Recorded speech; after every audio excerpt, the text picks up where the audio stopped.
A deadly betrayal leads to a tragic murder. This is the story of a shattered life. Aurora Harper's life was the kind people envied. Living in a charming suburban neighborhood with her husband Robert and their 2 young daughters, she was often described as having it all: a loving family, a beautiful home, and a bright future. Aurora was an artist, known for her vivid paintings that captured the beauty of everyday life. She found inspiration in the mundane, the sun casting long shadows over their tree-lined street, the laughter of her children echoing through the backyard, or the quiet stillness of a rainy afternoon. Her art sold steadily at local galleries, and though it didn't bring in much money, it gave her a sense of purpose. Robert, on the other hand, was a successful investment banker. His demanding job often kept him away from home, but it also provided the family with their comfortable lifestyle. Aurora admired his work ethic and the sacrifices he made for their family, even if his long hours left her feeling lonely at times. When Robert came home late, he always had an explanation: a client dinner that ran late, last-minute meetings, or the demands of a high-stakes deal. Aurora believed him because she wanted to believe him. After all, they had built a life together, and she trusted him implicitly. Their neighbors frequently commented on how perfect the Harpers seemed. At block parties and school events, they were the couple that everyone noticed: Robert with his easy charm and Aurora with her warm, approachable demeanor. The two seemed to balance each other perfectly. Their daughters, with their giggles and boundless energy, only added to the picture of a happy family. But perfection, as Aurora would soon discover, can be deceiving. Over time, Aurora began noticing subtle shifts in Robert's behavior. It started with his absences. He claimed to be working late more often than usual, and there were sudden business trips that took him out of town with little notice. At first, Aurora chalked it up to his career. Investment banking was known for its grueling hours, and Robert had always been ambitious. But her optimism began to waver when other oddities surfaced. One evening, while folding laundry, Aurora found a shirt that smelled faintly of cologne, one that wasn't his. The scent was unfamiliar, musky, and distinctly different from the brand he usually wore. She dismissed it, telling herself it must have come from brushing against someone else at the office. Still, it lingered in her mind. Then there was the phone. Robert, who had always been open with his devices, started guarding his more closely. He took calls in another room, claiming they were work-related, and his phone now lived in his pocket rather than on the kitchen counter. When Aurora teased him about how secretive he'd become, he laughed it off and changed the subject. Aurora tried to ignore her growing unease, focusing instead on her daughters and her art. But doubts had a way of creeping in during quiet moments. She began replaying conversations, dissecting every word and gesture for hidden meaning. On the surface, her life looked the same: a loving husband, happy children, and a career she cherished. Yet, beneath it all, she felt the weight of something unspoken, something dark, slowly encroaching on her perfect world. As Aurora painted one afternoon, a thought struck her like a jolt. She had spent so much time creating beautiful illusions on canvas, but was her real life just another carefully constructed facade? For the first time, she allowed herself to consider that Robert might be hiding something, and she wasn't sure she was ready to find out what it was. One evening, as Aurora tidied the house after putting her daughters to bed, she noticed Robert's work laptop sitting on the dining room table. Normally, he kept it with him or locked away in his office, but tonight it had been left open, the screen still glowing. Aurora hesitated. She wasn't the type to snoop, but the nagging doubts she'd been trying to suppress surged to the surface. Her heart pounded as she stepped closer. At first, she told herself it was harmless curiosity. She clicked through a few emails, most of which appeared mundane updates from coworkers, financial reports, and meeting reminders. But then a notification caught her eye. It was a message from someone named Nate, and the preview text showed a level of familiarity that made her stomach tighten. Unable to resist, Aurora opened the full conversation. What she read sent a chill down her spine. The tone was unmistakably intimate, far beyond the boundaries of friendship or professionalism. The messages were filled with playful banter and inside jokes, but it was the subtle undercurrent of affection that struck her hardest. Phrases like "I can't stop thinking about last weekend" and "I wish you were here" left no room for doubt this wasn't just an innocent friendship. Aurora stared at the screen, her mind racing. She tried to rationalize what she was seeing. Perhaps it was a misunderstanding, a joke taken out of context. But deep down, she knew the truth. Her hands trembled as she searched further, clicking through folders and photos. What she found made her breath catch in her throat. Hidden among financial spreadsheets and client presentations was a folder labeled "Simply Personal." Inside were dozens of photos of Robert with Nate. Some were innocuous pictures of the two men at a restaurant or walking in a park, but others were far more damning. In one, Robert had his arm draped casually over Nate's shoulders, their faces close, their smiles unguarded.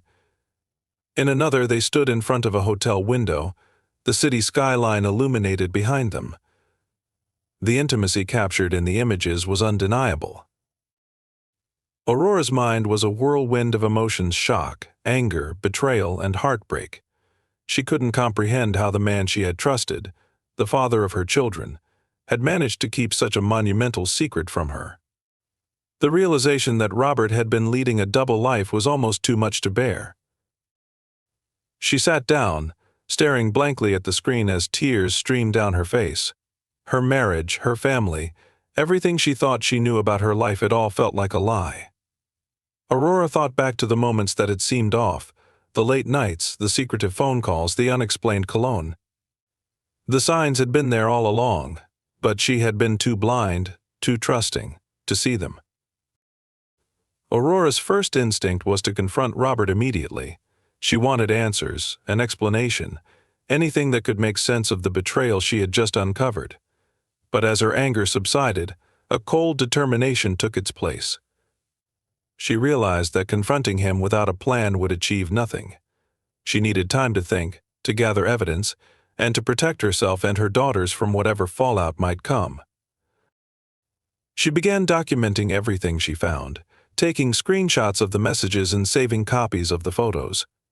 Her next step was to contact a divorce lawyer, someone who could guide her through the process of untangling herself from the man who had shattered her world. Aurora knew she had a long, difficult road ahead, but she was determined to take control of her life again. As she closed the laptop and wiped away her tears, Aurora felt a flicker of resolve. Robert had underestimated her, and she wouldn't let him destroy her. What she didn't realize was how far he would go to keep his secrets from unraveling. Aurora's discovery weighed heavily on her in the days that followed. She went about her daily routine with the same calm efficiency as always, but her mind was elsewhere. Every interaction with Robert felt like a test of her strength, a performance to mask the storm brewing inside her. She couldn't let on that she knew the truth, not yet. She needed more time to plan her next steps. But Aurora wasn't the only one feeling the tension. Robert had started to notice the changes in her behavior. Her once warm and engaging presence had turned cold and distant. She no longer asked about his day or seemed interested in his work. He caught her staring at him with a strange expression, a mix of sadness, anger, and something else he couldn't quite place. When he asked if everything was okay, she brushed it off, claiming she was just tired or distracted. Despite her careful efforts to maintain a facade, Aurora couldn't hide everything. Her emotions found an outlet in her artwork, which grew darker and more intense. Her once bright and vibrant paintings now depicted shadowy figures, tangled landscapes, and fractured shapes. It was as though her subconscious was screaming the truth through her brushstrokes, even as she kept her lips sealed. Aurora also began keeping a journal, writing down her thoughts and fears as a way to process the overwhelming emotions she felt. In it, she detailed the evidence she had uncovered and her plans to leave Robert. She wrote about her heartbreak and betrayal, the sense of loss for the life she thought she had, and her growing resolve to protect herself and her daughters. One evening, while she was working in her studio, she heard Robert come home. His voice echoed through the house as he called out to the girls, his tone cheerful and familiar. It was a stark contrast to the man she now saw in a different light, a man capable of deception on an unimaginable scale. Aurora's stomach twisted as she listened to him interact with their daughters, knowing that the truth would shatter their world. Later that night, as Robert sat in the living room scrolling through his phone, Aurora deliberately left her journal open on the kitchen counter. It wasn't a careless mistake. She wanted him to see it. She wanted him to know that she knew, that his carefully constructed life was about to crumble. When Robert eventually walked into the kitchen, he spotted the journal. His curiosity was piqued, and he flipped it open. At first, the words didn't make sense to him. But as he read on, the reality of what Aurora had written hit him like a freight train. She had found out about Nate. She had documented everything, and she was planning to leave him. Panic surged through Robert. His mind raced as he considered the consequences. If Aurora exposed him, it would ruin everything: his career, his reputation, his carefully curated image as the perfect husband and father. He couldn't let that happen. Robert tried to remain composed, but Aurora could sense the shift in his demeanor. His movements were sharper, his tone more clipped. He avoided her that evening, retreating to his office under the guise of work. But in reality, Robert was spiraling, consumed by the fear of what Aurora might do next. That night he made a call to Nate, confessing what had happened. Nate was shocked and urged Robert to come clean, to face the consequences and move forward honestly. But Robert wasn't ready to accept the fallout. As he ended the call, a darker thought began to take root in his mind, a desperate solution to keep his secrets hidden forever. The storm rolled in just as Aurora finished packing an overnight bag. She had decided to visit her sister Ivy, needing the comfort of someone she trusted to process her next move. For days she had been preparing for this moment, carefully compiling all the evidence she had gathered into a folder. Copies of the incriminating emails, screenshots of messages, and even a printout of the photos she'd found on Robert's laptop were stacked neatly inside. The folder sat on the kitchen counter, a silent witness to the betrayal that had unraveled her life. Aurora glanced at the clock. Robert wasn't supposed to be home for another hour. She had planned to grab the folder on her way out, leaving before she had to face him. But as she went to retrieve it, the sound of the front door opening froze her in place. Robert's voice called out, sharper than usual, "Aurora." Her heart pounded as she quickly shut the folder and placed it back on the counter. She tried to act casual, greeting him with a forced smile, but the tension in the air was palpable. Robert's eyes scanned the room, narrowing as they landed on the folder. "What's that?" he asked, his tone flat, but his gaze piercing. "Just some things for a project," she replied, turning away to avoid his scrutiny. But Robert wasn't convinced. The storm outside intensified, thunder rumbling in the distance as Robert walked toward the counter. He picked up the folder, flipping it open without waiting for an explanation. Aurora's stomach dropped as she watched his face darken with each page he turned. His jaw tightened, and his breathing grew heavier. "What is this?" he demanded, his voice low and dangerous. Aurora didn't answer. She had planned to avoid this confrontation entirely, but now there was no escape. The look in Robert's eyes was unlike anything she had ever seen before, cold, calculating, and filled with a rage she couldn't comprehend. Robert's mind raced as he absorbed the contents of the folder. His worst fears had come true.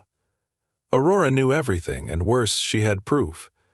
In his panicked state, all he could think about was the life he stood to lose, his career, his reputation, his family. It was all hanging by a thread. The argument that followed was heated, their voices rising above the howling wind outside. Aurora accused him of betrayal, of shattering their family.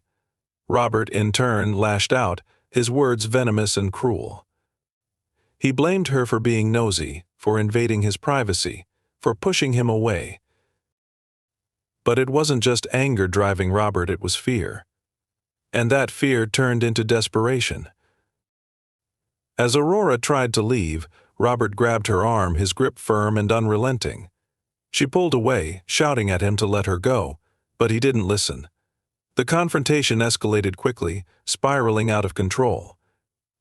Robert shoved Aurora, and she stumbled, hitting her head against the edge of the kitchen island. The impact was sharp and sudden. Aurora collapsed to the floor, motionless. Robert stood there, his chest heaving as he stared down at her.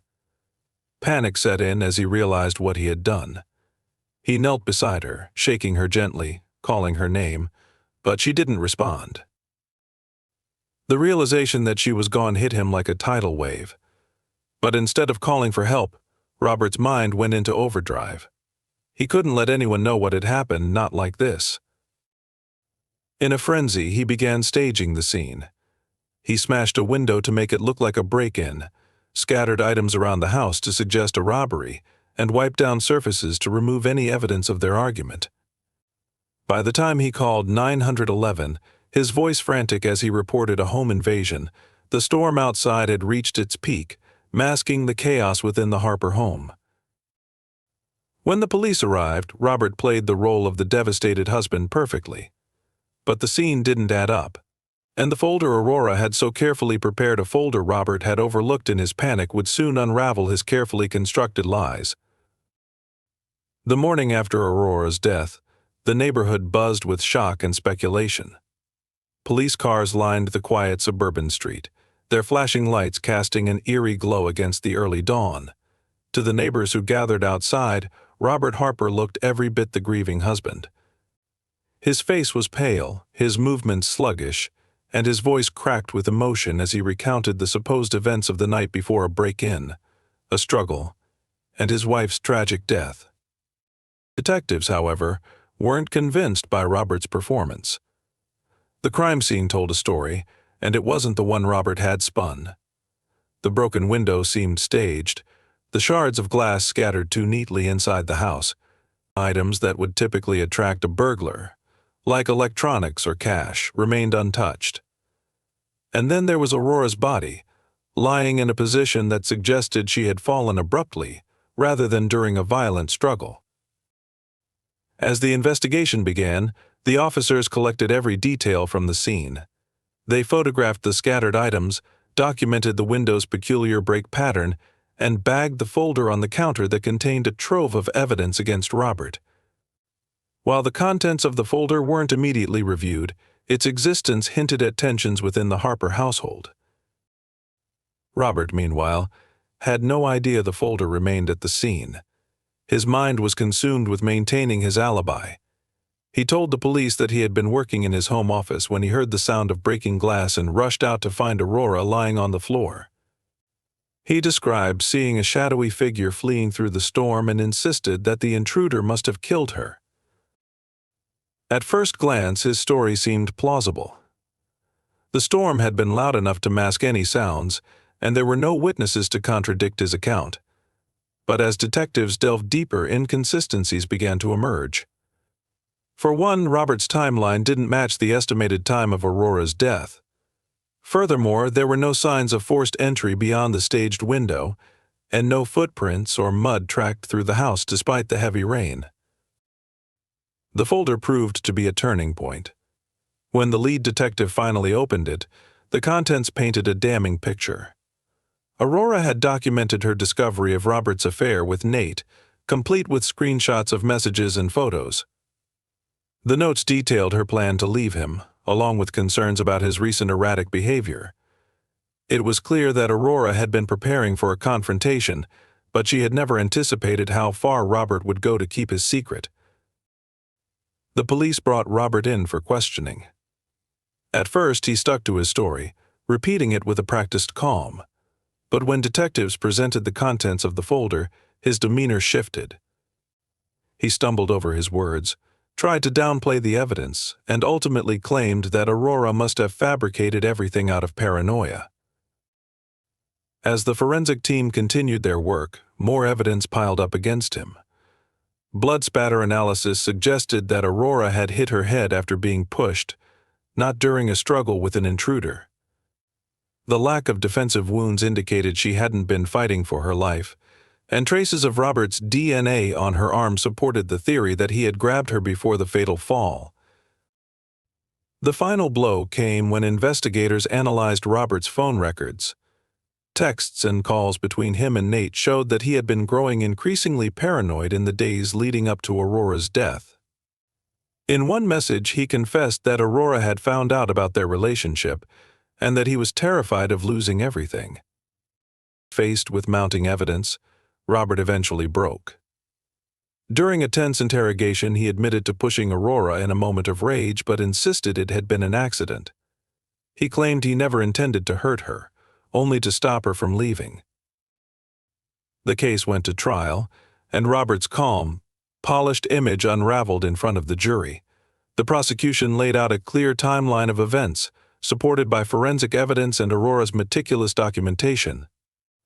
Robert was convicted of second-degree murder and sentenced to life in prison. Aurora's death left an indelible mark on her community. Friends and family mourned the loss of a woman whose light had been extinguished far too soon. In the end, the folder Aurora had prepared became her voice, ensuring that the truth would be heard and that justice would prevail.